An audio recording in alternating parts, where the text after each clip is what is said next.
once you find yourself, you can overcome any obstacle. So how to find yourself? Well, first of all, it's not so much that you overcome obstacles in that if you find yourself, you're going to automatically go from being the window washer to being the CEO. That if your obstacle were, I'm not the CEO yet, that somehow finding yourself is going to make that happen. What will happen instead is being the window washer is going to be an okay thing to be. Because who you are is divine consciousness. Who you are is love. Who you are is peace. And whether you're washing windows or bossing other people around or balancing the finances or distributing mail, whatever you're doing, it all is the okay thing to do. And so it doesn't remove the obstacles as in it pushes me ahead, but it removes the obstacles that or it removes what I think are obstacles. The real obstacle is my mind. My mind that says CEO better than window washer. It removes that. How do you find yourself? Well, there's a lot of ways. They all are focused inward. The path of meditation is the most traditional path, the most common path. It's that which we're told over and over again by leaders of so many different traditions. Mystics, the enlightened ones, the masters have said, meditate, meditate, meditate. Because what it does is, it closes the outside world for a while, and it opens the inner world. And the truth of who we are, see, the nice thing is, it's you. So it's not like I gave you a science equation and I said, okay, sit here and figure this out. And you could rack your brains and pull out your hair, and maybe you could do it if you had taken those classes and remembered the equations. And if you hadn't taken those classes and didn't know those equations, you wouldn't be able to figure it out. This is you. And so it's not taking you into outer space to learn about something outside. It's taking you into the inner space. And because it's you, it doesn't require any special skill. It doesn't require any special prerequisite. It doesn't require anything except a real, deep and concerted yearning to know the truth of who you are. There's a wonderful story of a disciple who goes to his guru and says, I've been on this spiritual path for such a long time, and I'm still not getting awakened. I'm still not seeing the truth. I'm not self-realized, God-realized. Why? I'm your disciple. You're my guru. Why? And the guru says, well, when you meditate, what happens? And the guy says, oh my God, so many thoughts come, and I can't focus, the thoughts come. So the guru says, come with me. And they walk out to a nearby river. And the guru says, get in the river. The guy's like, but it's the guru, so he goes in the river. And the guru holds his head under the water, literally suffocates him. And the man is thrashing around in the river. And the guru keeps holding him down. And the man thinks he's going to die. And finally, literally at the last minute before this guy really drowns, the guru pulls him up out of the water. And after the disciple finally catches his breath, and the guru says to him, so what were you thinking about down there? And the man says, air. And the guru says, did your mind wander? The man's like, no.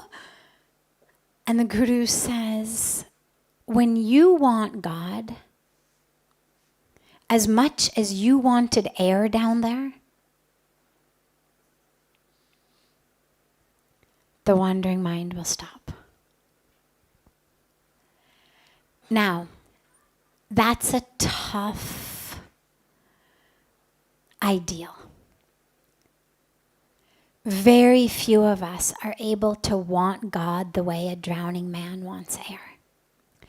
But even if it's not quite to that extent, as long as you're able to be sincere and full of more yearning for this than anything else that you can think of rationally, that truth of who you are, that awakening, is more important than anything else. That you'd rather be an awake window washer than a non-awake CEO. Now, it doesn't mean, of course, just as an aside, that one can't be a CEO and awake at the same time. But if my entire mind is occupied with going higher and higher and higher and higher in my career, with making more and more money, with getting more and more popular, with whatever I may be focused on, I'm not focused on God. And then when I sit to meditate, what fills my mind is all of the thoughts of my career, of my social status, of my financial status, of whether my body looks like what I want it to look like or not. And so, of course, there's no room for God. So when I decide that I'd rather be awake, that is what it's all about, because in being awake is when I become free. And that's why we talk about it removing all the obstacles. Because the obstacles are what our mind creates in the bondage of this ignorance that says you are your body, you are your career, you are your bank account, you are those things. That's the obstacle. And the truth frees you from that. So you sit to meditate, but you sit to meditate not as a chore, not as something else to tick off your to-do list, but as close to the way that a drowning man tries to push up for air as you can, with the awareness that this is the key to everything else. And then when you meditate, there's several different techniques, but a very good one specifically for this is the technique of literally saying, I'm not this, I'm not that. It's called neti neti. Not this, not this, not that. I'm not my clothes. I'm not my skin. I'm not my blood. I'm not my bones. I mean, one by one, layer by layer, going deeper and deeper. Saying it and believing it. Don't just do it as an intellectual exercise. Don't go on to the next layer till you believe this layer. You're going to go through them one by one. Well, I know I'm not my blood because when I get a blood transfusion, who I am hasn't changed. When I donate blood, I haven't lost any of who I am. I know I'm not my organs. Get an organ transplant, I'm still there. And you go slowly, slowly through the whole body, even into the thoughts. I'm not my thoughts. And the reason we know we're not our thoughts is, if you were your thoughts, then in between thoughts, you would cease to exist. And if you ceased to exist, then who would think the next thought? So I'm not any of that. I'm not my emotions. And you go through it, layer by layer by layer by layer by layer.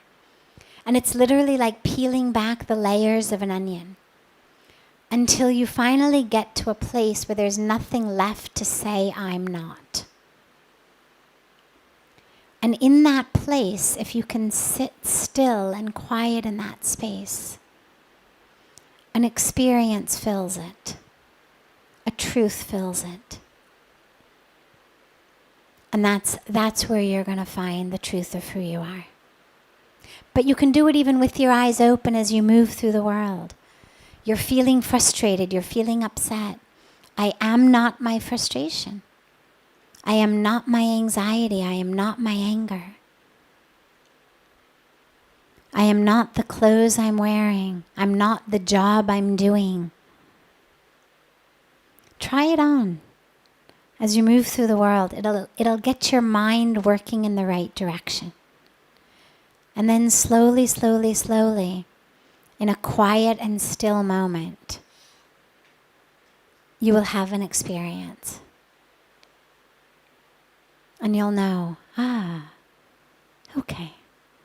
And then, amazingly, a little while later, maybe a few minutes later, maybe a few years later, you'll realize that actually that wasn't really the deepest of the deep, and you'll sink to an even deeper layer. And then you'll think, okay, this. And then you'll keep sinking. And that truth will just keep getting wider and wider and more spacious. And that's the beautiful journey of a spiritual life in a human body.